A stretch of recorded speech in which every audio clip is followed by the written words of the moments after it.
Hey folks, Mike Barron here. I've been asked, how do I write a script?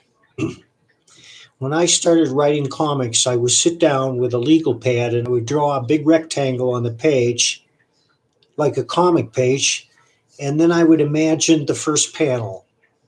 I would say, what could I put here that would be interesting and intrigue readers? And then I would draw it because I'm kind of a half-assed failed artist, and my stick figures are a little more than stick figures. I'm good enough to get my ideas across, but certainly nowhere near professional level. And when I finished that one panel, I thought, well, what happens next?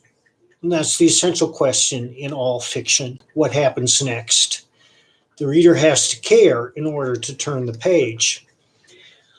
So I proceeded like an inchworm, panel by panel. And I had absorbed thousands of comics over the years, and I was familiar with what they looked like and how they worked. And I kept those traditions in mind as I worked my way forward. But by doing it this way, by making it up as I went along, I learned a lot of important things. Among them, how much weight could you put on a page? And by that, I mean how much story, how many panels, how many words, what worked and what didn't. And each comic is a visual experience. It has to have a pulse and a flow. And that means that in my comics, at least, the number of panels per page would expand and contract depending on the needs of the story. And when the number of panels contract, that means the size of the panels expand. Uh, we've all seen full page splashes. We've all seen splashes that worked, and we've seen a lot more full page splashes that don't work. You don't waste a full page on a talking head. What about explosions? Well, people love to draw explosions that fill the page. But if you've seen one explosion, you've seen them all. Um, I very rarely devote a whole page to a single image. And when I do, it's usually an establishing shot of an unusual situation, like an ancient city in the jungle. That's worthy of an establishing shot and all the detail the artist is willing to put in it. A single head spouting 500 words is not. It would be better to break that single head up into 6, 8, 9, or 10 panels and break the words up into little blocks. And then the words have to change too, because the words have to be interesting. That means that they have to be fresh. I have 3 rules as a writer. The first rule is to entertain. That's my job. And I keep it first and foremost in my mind. It's more important than anything else. If I don't entertain, the reader is not going to come back. He may not even turn the page. Number 2 is show, don't tell. Sounds easy, but in practice, it's not that easy. And that applies to straight prose as well. By show, don't tell, that means that any information to advance the story that you can transmit to the reader without using words, you should. A great example of this is Better Call Saul. If anybody's ever watched Better Call Saul, it often begins with a 5-minute wordless sequence. And when you start, you say, well, that's interesting. We're looking at a section of desert. Now we're tracking footsteps in the desert. And by the end of that 5-minute sequence, you say, oh, I get it. I see what this is about. And my third rule is to be original. Now, we're all unique human beings, and when we write, those of us who are writers, we bring to our writing our own views of the world, our own worldview, and things we've remembered, and hopefully unique perspectives. And I used to write comics by drawing them out by hand, panel by panel, page by page, until I reached the end. Now, of course, once I got 6 or 7 pages in, I had established themes, and I had created situations which I was not sure how I was going to use later in the story, but I was pretty sure I was going to use them. My methods have changed a great deal over the years. I never used to outline, but now I'm a firm believer in outlining. And I outline everything, be it a single issue or a 5-issue run.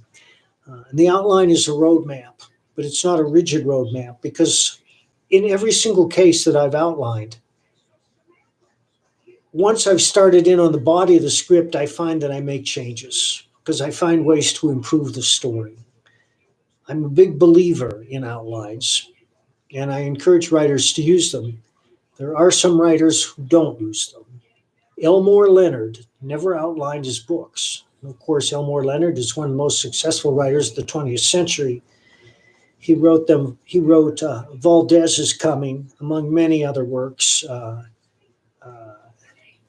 he wrote a lot of police procedurals and detective novels. I wish I could think of the names, but I'm blanking out. Peter Brandvold, the most popular Western writer in the world today, never outlines either. But I do outline. I like to outline.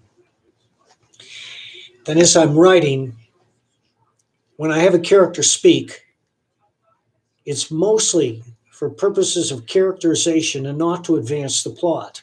Sometimes it is to advance the plot, but beware of using a character for too much exposition because that violates the show don't tell rule. Remember, anything that you can show to advance the story without using words, you should. Don't feel obligated to add words to every panel. Every panel doesn't need a word, but comics do need words. I've read many wordless comics over the years, and so have you, and they flash by like a freight train in 30 seconds. And while some of the pictures are intriguing, stripped of any language or the personality of the protagonist, which they reveal in their language, they go by too fast and they're not memorable. They're just not memorable. The comics that you remember use language to great effect. They set up a situation, and then when the protagonist speaks, it not only reveals his character, but it advances the story. One thing you must be careful of is handy catchphrases that fall into your head, things that you've seen and heard a million times before, which just seem to fit. Don't use them. I'll give you 3 examples. We're not in Kansas anymore. We have to talk. Move it, people. If you ever find yourself writing those, back away from the computer or the keyboard or the pen and rethink what you're doing. I always look for language that is fresh and succinct. Brevity is the soul of wit, and that goes for comic book writing too. I try to indicate my protagonist's personality with a minimum amount of language so that when they do speak, it's memorable and it speaks directly to the situation. And that means that I want the language to feel natural and appropriate. I don't shoehorn in phrases that don't belong. Boys, do you mind? Anyhow, that's how I write a script. I hope this has been helpful. Thank you.